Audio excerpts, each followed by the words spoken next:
ನಮಸ್ಕಾರ, ನೀವು ನೋಡ್ತಾ ಇದ್ದೀರಾ ಏಷ್ಯಾ ನೆಟ್ ಸುವರ್ಣ ನ್ಯೂಸ್. ನಾನು ಭಾವನಾ ನಾಗಯ್ಯ. ಕಾಂಗ್ರೆಸ್ ಸರ್ಕಾರದ ಬಗ್ಗೆ ದೇವೇಗೌಡರು ಭವಿಷ್ಯ ನುಡಿದಿದ್ದಾರೆ. ಎಲೆಕ್ಷನ್ ಬಳಿಕ ಕೆಲವೇ ದಿನಗಳಲ್ಲಿ ಸರ್ಕಾರ ಪತನವಾಗುತ್ತೆ ಅಂದಿದ್ದಾರೆ. ಚಿಕ್ಕಬಳ್ಳಾಪುರದಲ್ಲಿ ಮಾಜಿ ಪ್ರಧಾನಿ ದೇವೇಗೌಡ ಭವಿಷ್ಯ ನುಡಿದಿದ್ದಾರೆ. ನನ್ನ ಅನುಭವದಲ್ಲಿ ಹೇಳ್ತೇನೆ, ಸರ್ಕಾರ ಪತನ ಆಗತ್ತೆ. ನಾನು ಮಾತಾಡಬೇಕಾದ್ರೆ ಅನುಭವದಿಂದ ಮಾತಾಡ್ತೇನೆ. ಎಲೆಕ್ಷನ್ ಆದ ಕೆಲವೇ ದಿನಗಳಲ್ಲಿ ಸರ್ಕಾರ ಪತನ ಆಗತ್ತೆ.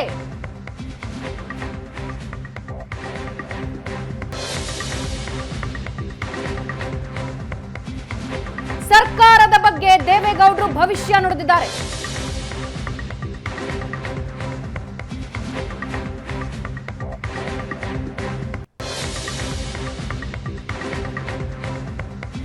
ನನ್ನ ಅನುಭವದಲ್ಲಿ ಹೇಳ್ತಾ ಇದ್ದೀನಿ, ಸರ್ಕಾರ ಪತನ ಆಗತ್ತೆ. ನಾನು ಮಾತಾಡಬೇಕಾದ್ರೆ ಅನುಭವದಿಂದ ಮಾತಾಡ್ತೀನಿ ಅಂದಿದ್ದಾರೆ.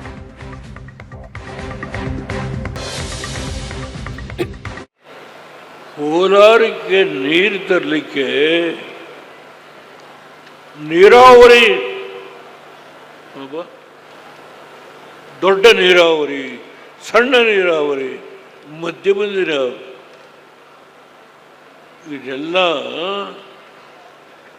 ನಮ್ಮ ನಾಯಕರು ಡಿ ಕೆ ಶಿವಕುಮಾರ್ ಅವ್ರ ಕೈಲಿದೆ. ಎತ್ತಿನೊಳೆ ಸ್ಯಾಂಕ್ಷನ್ ಮಾಡಿದ್ದು ಯಾರು? ನಮ್ಮ ಈಗ ಬೆಳಗಾಂನ ಲೋಕಸಭೆಗೆ ನಿಂತಿದ್ದಾರೆ ಜಗದೀಶ್ ಶೆಟ್ಟರ್.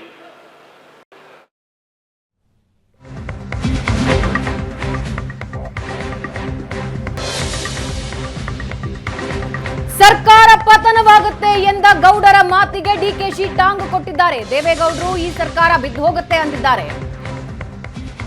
ಬಿದ್ದು ಹೋಗೋಕೆ ಇದೇನು ಮಡಿಕೆನಾ ಅಂತ ಡಿಕೆಶಿ ಕಿಡಿಕಾರಿದ್ದಾರೆ. ದೇವೇಗೌಡರ ವಿರುದ್ಧ ಡಿಕೆಶಿ ಫ್ಯಾಮಿಲಿ ಪಾಲಿಟಿಕ್ಸ್ ಅಸ್ತ್ರ. ಹಾಸನದಲ್ಲಿ ಗೌಡ್ರಿಗೆ ಯಾರು ಕಾರ್ಯಕರ್ತರು ಸಿಗಲಿಲ್ವಾ? ಒಬ್ಬರು ಮಗ, ಇನ್ನೊಬ್ಬರು ಮೊಮ್ಮಗ, ಮತ್ತೊಬ್ಬರು ಅಳಿಯ. ಇದು ಕುಟುಂಬ ರಾಜಕಾರಣ ಅಲ್ವಾ ಅಂತ ಡಿಕೆಶಿ ಕೇಳಿದ್ದಾರೆ. ನಮ್ಮದು 5 ವರ್ಷ ಅಲ್ಲ, 10 ವರ್ಷದ ಸರ್ಕಾರ. ಹಾಸನದಲ್ಲಿ ದೇವೇಗೌಡ ವರ್ಸಸ್ ಡಿಕೆಶಿ ಕಾಳಗ ಮತ್ತೊಂದು ಹಂತಕ್ಕೆ ಹೋಗ್ತಾ ಇದೆ.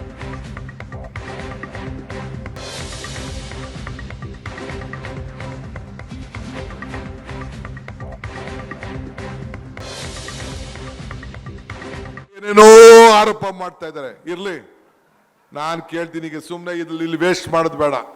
ಅಲ್ಲಿ ಬೆಂಗಳೂರಿನಲ್ಲಿ ಉತ್ತರ ಕೊಡ್ತೀನಿ ಅದಕ್ಕೆಲ್ಲ, ಇಲ್ಲಿ ಉತ್ತರ ಕೊಡೋದು ಬೇಡ. ಅದಕ್ಕೆ ನಾನು ನಿಮ್ಗೆ ಹೇಳೋದು ಇಷ್ಟೇ. ಈಗ ಬಿಜೆಪಿ ಅವರು ಒಂದು ಮಾತು ಹೇಳಿದ್ರು, ನಿಮ್ಮ ಆದಾಯ ಡಬಲ್ ಮಾಡ್ತೀನಿ ಅಂತ ಹೇಳಿದ್ರು. ಅದಂತೂ ಆಗ್ಲಿಲ್ವಲ್ಲ? ಆಯ್ತಾ ಡಬಲ್ಲು? ಈಗ ದಳದ ಸಿಂಬಲ್ ಆದ್ರೂ ಒಂದೇ, ಎರಡು ಒಂದೇ. ನೀವು ಕೇಳಬೇಕು. ನೀವು ಈಗ 3 ಜನ ನೋಡಿ, ಎಂತ ಚಾನ್ಸು ಫ್ಯಾಮಿಲಿಗೆ. ಯಾರು ಒಬ್ಬ ಕಾರ್ಯಕರ್ತ ಸಿಕ್ಲಿಲ್ವೇನ್ರಿ? ಯಾರು ಸಿಕ್ಲಿಲ್ವ ಕಾರ್ಯಕರ್ತ? 3 ಜನನು ಗೌಡ್ರು ಮೊಮ್ಮಗ, ಗೌಡ್ರು ಮಗ, ಗೌಡ್ರು ಅಳಿಯ.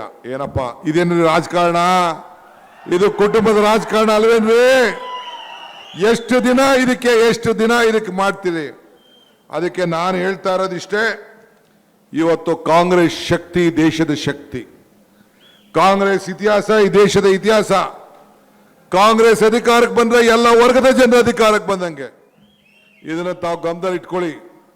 ಇವತ್ತು ನಾವು ಜಾತಿ ಮೇಲೆ ಓಟ್ ಕೇಳ್ತಾ ಇಲ್ಲ, ನಾವು ನೀತಿ ಮೇಲೆ ಓಟ್ ಕೇಳ್ತಾ ಇದ್ದೀವಿ. ಮುಂದಕ್ಕೆ ನೀವು ತಿಳ್ಕೊಳ್ಳಿ, ಇದು 4.25 ವರ್ಷ ಅಲ್ಲ ಈ ಸರ್ಕಾರ, 10 ವರ್ಷದ ಸರ್ಕಾರ ಇದು. 10 ವರ್ಷದ ಸರ್ಕಾರ ಇದು. ನಿಮ್ಮ ಸೇವೆನ ಮಾಡ್ತೀವಿ.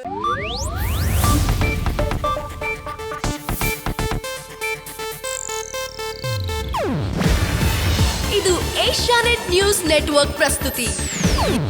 ನೀವು ನೋಡ್ತಿದ್ದೀರಾ ಏಷ್ಯಾನೆಟ್ ಸುವರ್ಣ ನ್ಯೂಸ್.